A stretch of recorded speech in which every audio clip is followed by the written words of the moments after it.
Welcome back to One Pot Dish. Today we're going to be using a muffin tin as our pot. We're going to be making some baby quiches or bacon and egg pies made with bread crusts, which gives them a really nice crunch. Start by taking the bread and trim the edges off, and then take a rolling pin and flatten it. What we're trying to do here is make it relatively thin, but it also massages the bread, making it more soft and pliable so that we can fit it into the tin nicely.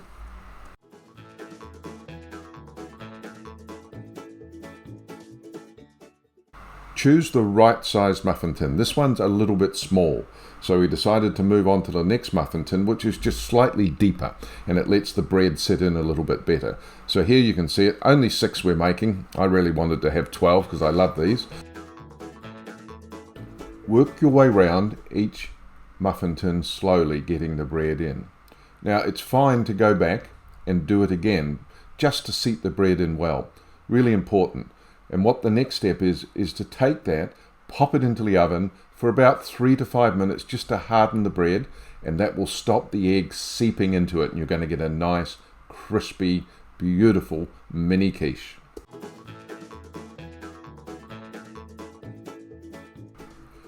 So while those bread cups are just hardening a little bit in the oven, you can prepare dicing the chives. We're going to use some parsley. We've got a little bit of chili because we like to have a little bit of extra flavour, and the chili just gives that, and the tomatoes. So prepare your vegetables, but do keep an eye on the muffin bread cups while they're baking in the oven. Don't let them get over crisp.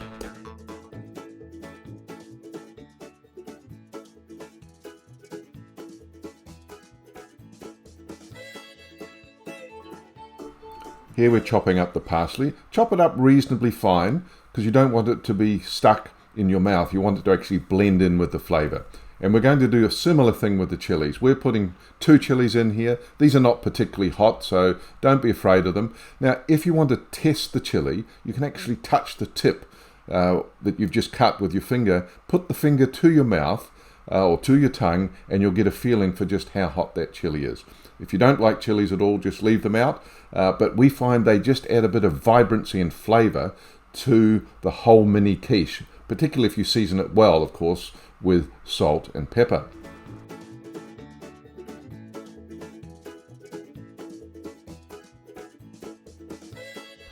Cook your bacon in a fry pan or bake it in the oven so that it's reasonably crisp.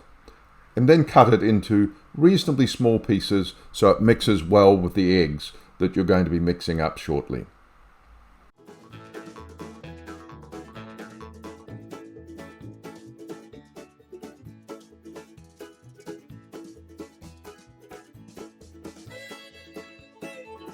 Here we've got some nice little cherry tomatoes.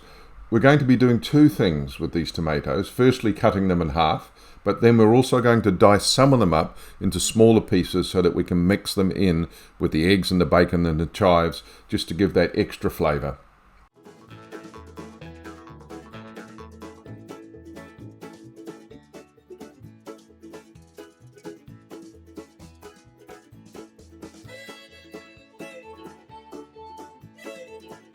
Okay, we're getting nearly ready to start making the egg mix, but don't forget about the little bread cups that you've had in the oven. And you can see here, these ones are nicely crispy, they're not over brown. So the next step is to put in some cheese, and we're using parmesan cheese, but you can use cheddar. Season it pretty well with salt and pepper.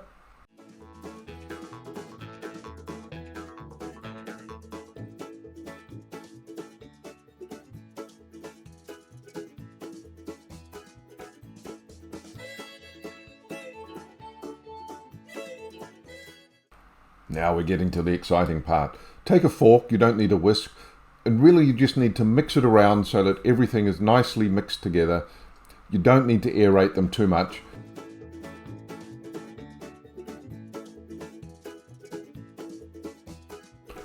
Right, now we're ready to start loading up those bread cups. We want to load them up so they're around about 75% full. Don't overfill them. Doesn't really rise too much in the baking, but you do want a little bit of a gap between the top. So work your way round one by one, and if you've got any egg mix left over, then go back and just put a little bit in each one, and you're almost ready to start cooking these babies. Whoa!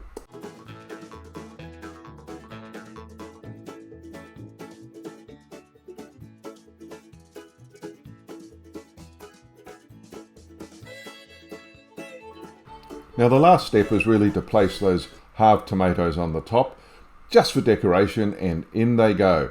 Doesn't take too long and you're ready. Now to check that they're done, you can see Rosa's just touching them each with her finger to make sure there's a little bit of bounce and they're not too soggy. And now you're ready to just let them cool slightly, plate them up, and you've got a fantastic brunch. Thanks for watching.